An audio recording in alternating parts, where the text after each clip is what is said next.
વહેલી સવારથી જ વાદળછાયું વાતાવરણ સર્જાયું છે।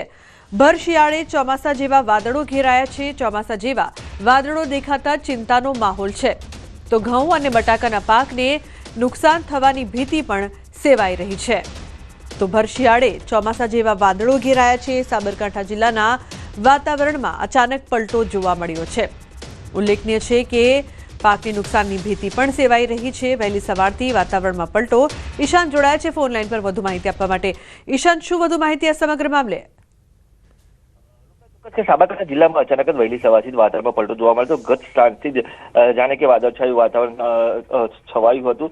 ભર શિયાળે ચોમાસા જેવું છે। ચોમાસામાં જે વરસાદી વાદળછાયું વાતાવરણ છવાતું હોય છે એ પ્રકારનું વાતાવરણ છવાયું છે। તો હળવો પવન પણ ફૂંકાયેલો છે, જેને લઈને અત્યારે હાલ જે ખેડૂતોએ જે પાકનું વાવેતર કર્યું છે, ખાસ કરીને બટાકા અને ઘઉં, એ પાકમાં નુકસાન થવાની ભીતિ સેવાઈ રહી છે। કારણ કે જે વાતાવરણમાં પલટો આવ્યો છે તેના વાદળોના કારણે ઠંડીનું પ્રમાણ આંશિક ઘટાડો થયો છે। તેના કારણે જો યોગ્ય ઠંડી ન પડે તો ઘઉં અને બટાકા જેવા પાકમાં નુકસાન થવાની ભીતિ હાલ તો સેવાઈ રહી છે। રૂપના જી બિલકુલ ઈશાન, આભાર સમગ્ર માહિતી બદલ। તો પાકની નુકસાનની ભીતિ સેવાઈ રહી છે।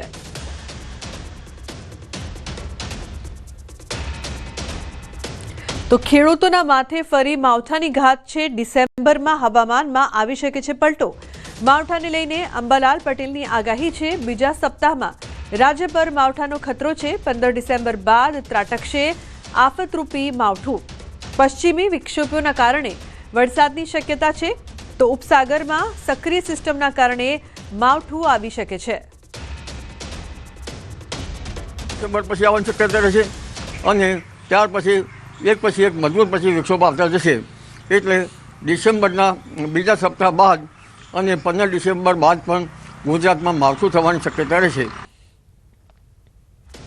તો વાવાઝોડાને લઈને અંબાલાલ પટેલનું અનુમાન છે એક સાથે બે સિસ્ટમ સક્રિય થતા વાવાઝોડાનો ખતરો, સિસ્ટમ ડીપ ડિપ્રેશન બનવાની શક્યતા છે। ઉપસાગરમાં ભારે ચક્રવાત થવાનું અનુમાન છે। વાવાઝોડાની ગુજરાતમાં પણ અસર થઈ શકે છે તો વાદળછાયું વાતાવરણ રહેવાની પણ શક્યતા છે। સાગરની સિસ્ટમ, અરબ સાગરની બંને સિસ્ટમો સક્રિય હોતા આ વાવાઝોડું લગભગ દક્ષિણ પૂર્વ તટો પર ટકરાય અને મજબૂત બને તો ગુજરાતમાં તેની અસર થઈ શકે।